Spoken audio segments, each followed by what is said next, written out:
guest here is going to join us in just a moment. Ray Ratto wrote for years and years for the San Francisco Chronicle. He's written for a number of these blogs, I guess. I guess they have those now. And of course, he was a Bay Area radio legend for many, many years. And if you have any questions before we bring Ray on, if you have any questions for him on the text line, please let him fly. Ray is the biggest fan of the text line. I've heard otherwise. Ray Sources tell me something different. Very few people love the text line. Here he is, Ray Ratto. How are you, Ray? Do you guys have a text line that nobody uses? Because that's my favorite. How are you, sir? It's been a long time. What are you up to these days that you're willing to share with us? Oh, let's see. Other than running guns for the Mexican cartel, I'm largely working at Defector.com, Yes. the finest website in the world, and avoiding my phone at all costs. Yes. This is one of the rare times I actually have it near me. I know. We're very flattered that we got you on. We were just talking about John Fisher and everything going on or not going on with the A's and a move to Vegas. Do you think, Ray, the A's ever make it to Vegas?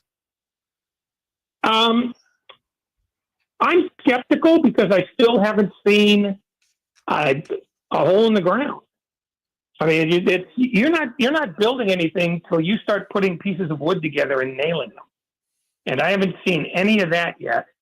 I haven't seen a sensible explanation of how they're going to pay for any of this. Because if we know John Fisher, he is a guy who makes sure that somebody else is footing the bill. Mm-hmm.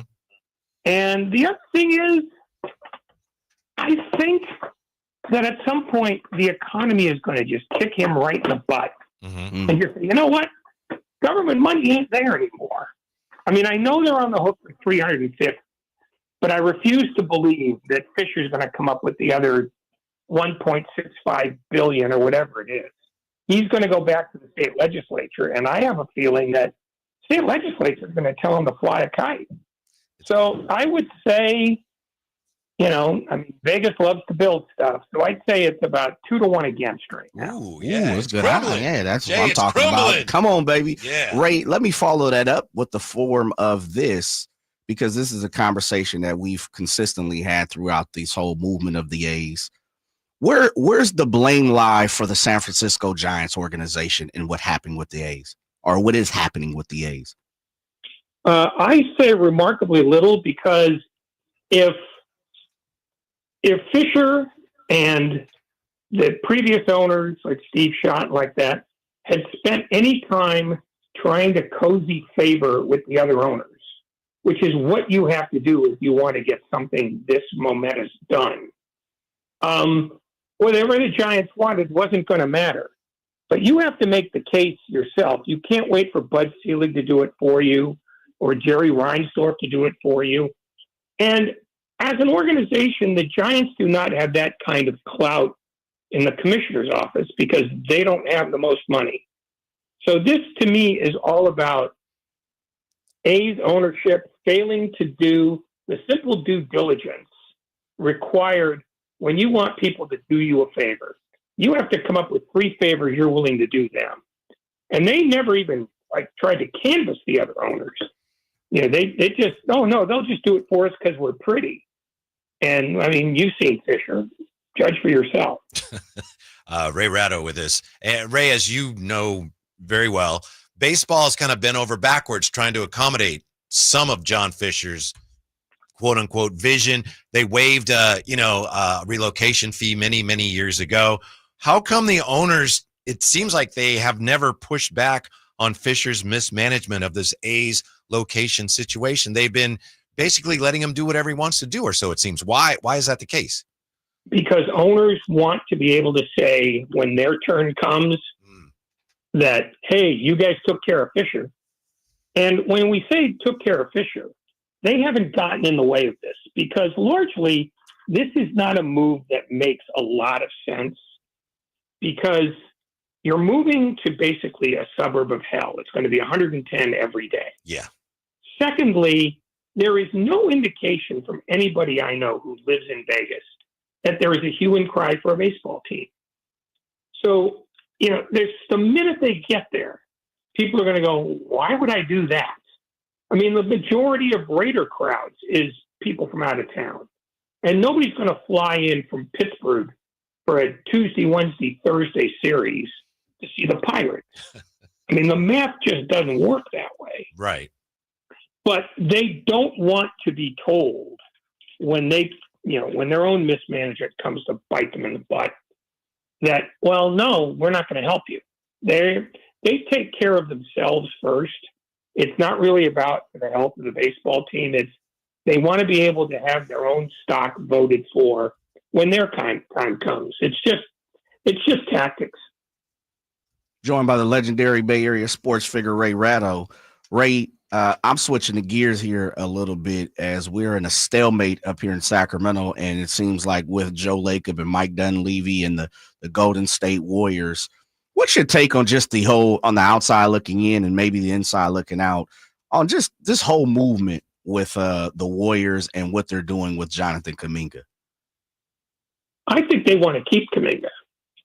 And even though Kuminga wants to go, I don't know that there is a happy trade with the Kings that makes immediate sense for Golden State.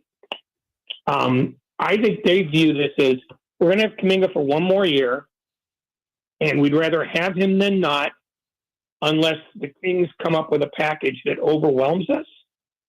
And I don't think the Kings either have done that or can do it. I think there'd have to be other teams involved, but I think their view is they don't owe Kuminga anything. Mm-hmm. His check comes every 2 weeks like clockwork, and they know that he's not going to all of a sudden stop playing just because he wants to get out. He knows that every time he takes the floor, it's a new referendum on what other teams would like to have him. And the fact that nothing has happened on any of this with any team, let alone the Kings, tells me that the market for him is softer than everybody thought it was. Yeah. Ray Ratto with us from he writes for the Defector currently. No, who told you that? For the Defector, of course. Listen, you hyena. Ray Ratto, an iconic Bay Area, Northern California sports writer.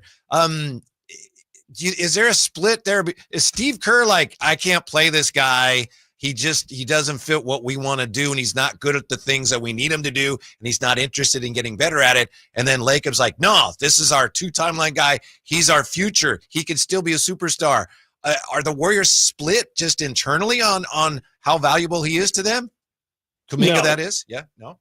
No. One of the things that you can say for Lacob is that no matter what desires he might have, he tends to defer to the basketball people. I mean, he got talked out of, training for Kevin Love at a time when he was really hot for him. And he's not shown any indication that he starts, demanding his way.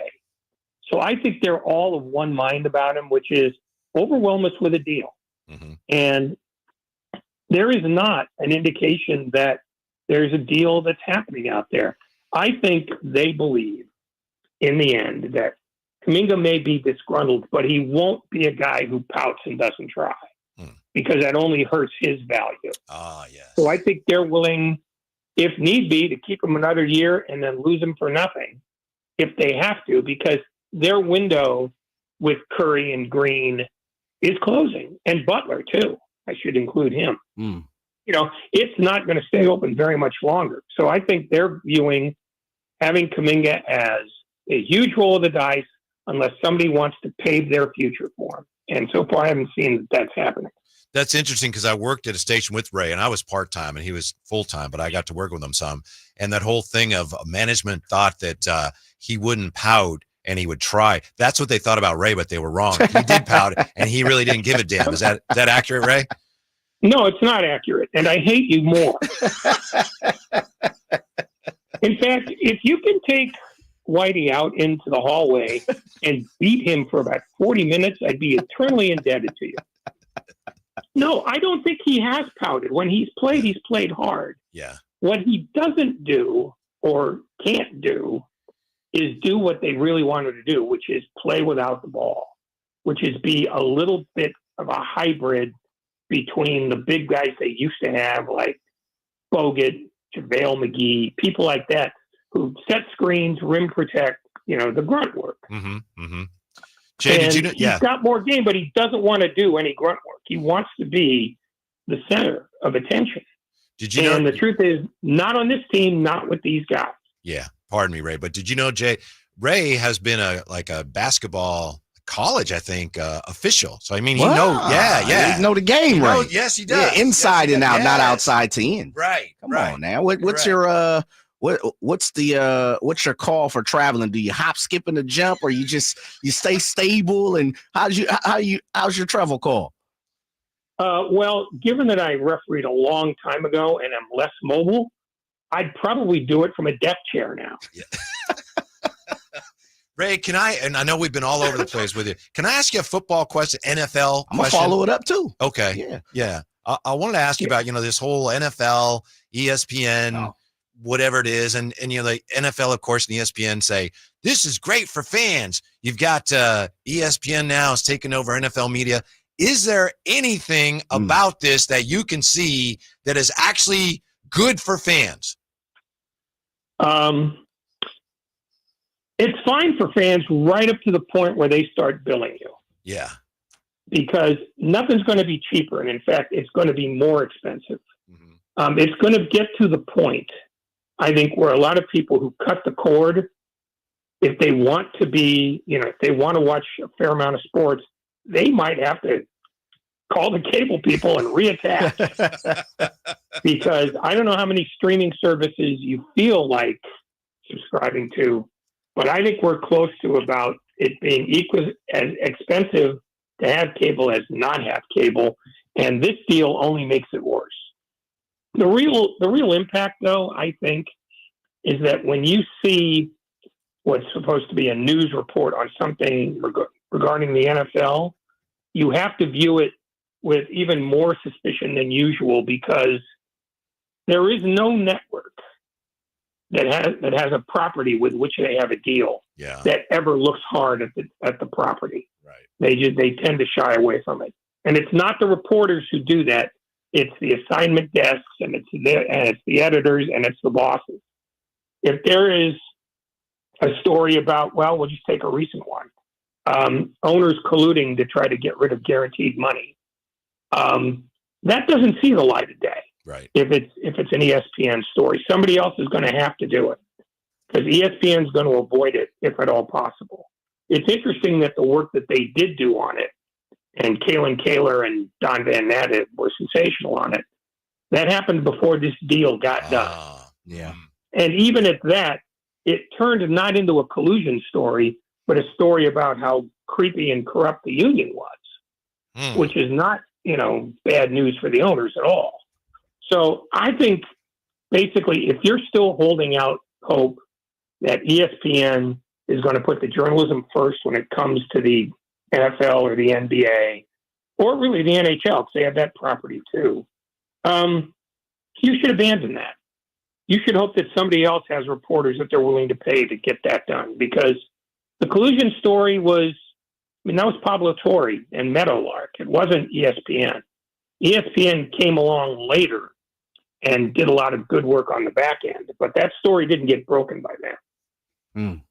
Ray, you have the strings to my heart, man. I'm calling you Geppetto, because the last couple of weeks you've written two, and I love it, two articles on why the Raiders will be horrendous, or why they should be, a hater's guide to the 2025 Las Vegas Raiders.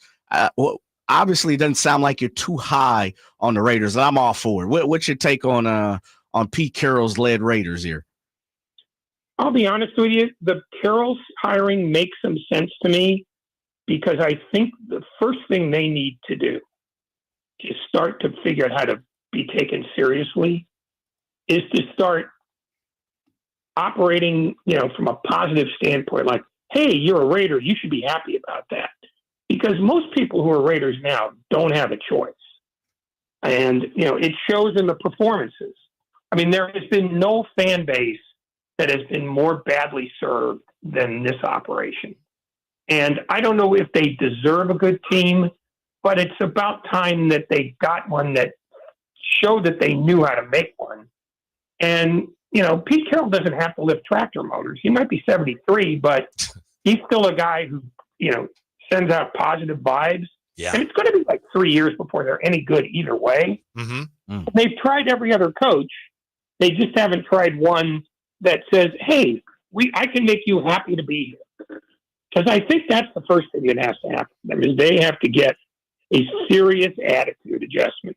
Because being a Raider is largely a king hell drag. Because you're not going to be competitive. You're going to be playing, 18, 17 home game or road games a year, because even when you're home, your fan base is coming from the other city. It's a lousy place to do business. Mm-hmm. And they've got to figure out how to fix that. And the first thing they do is make players who want to be there because they like being Raiders. That, of course, is the only guy who spreads more positive vibes than Pete Carroll. It's the great Ray Ratto. Ooh. And Ray, before we let you go, I got to ask you kind of a soft around the edges 49er question, but do you think that they have a reasonable chance to get anywhere back to where they were after 6 wins last year? Can they be anything close to a contender as soon as this year again? Well, it depends on how you define contender, but they have, first of all, the great advantage of having a fourth place finisher schedule. Yes. Secondly, the odds are against them having the number of significant injuries that they had last year, although they are an older team, and they do tend to have more injuries than most for whatever reason. If they're healthy, yeah, they can be a contender, but, they're also running a little bit like the Warriors are. They're running with short leashes because Trent Williams is up there in years. There's a lot of miles on McCaffrey. There's a lot of miles on Kittle. And playing the way he does, there's a lot of miles on Fred Warner, who I think, Nick Bosa notwithstanding, Warner is the key to that defense. And he's played a lot. And, the Reaper comes early. So I think if they're going to contend, they're going to have to be real lucky with injuries, and they have to know that their window is closing because they're aged. Man, look at that, Ray Ratto took us all over the sports headlines. I have one more for Ray. Please. Absolutely. Double R, trying to jump into the mind of a legendary man like yourself, and that may be the wrong way to go about it. Legendary. I'm literally going to drive out there. I'm going to spend gas money and hit you with a stick. Ray, what? Because you've been That's blessed. great. And then when you're up here, we can go to an A's game, Ray. Absolutely. You would love that, wouldn't you? Oh, Whitey, the only way I'm hitting him with a stick is if I'm catching him on the backswing from you. I feel like you've done it all. Growing up, being a fan of Ray Ratto, you have the opportunity, especially now, to kind of deviate and digest the different stories that you want to. How does it come across your desk? Is it by feel? Is it something that you see? Is it something that sparks in your mind, your heart? Is it passion? Like, how do you go about operating and choosing your stories and where you want to land these days? I think a lot of it has to do with looking at something, seeing the stupidity in it, and steering toward the stupid. Because the one thing above all other things about sports is it's stupid. You put a bunch of billionaires together with no more sense than a horse, you'll get stupid, and you'll get stupid all the time. And then you just follow with whatever goofy stuff happens when you give a 22-year-old $20 million a year. And I mean, it's a festival of idiots. And, with that as your guide, you will never run out of ideas. Look at that. Brilliant. Thank you, Ray. Really, really appreciate it. Hope we can talk to you again soon, and I hope all is well. Thanks for your time. All is well, and you'll never speak with me again. All right, thank you. Ray Ratto from the Defector. Somebody on the text line from the 916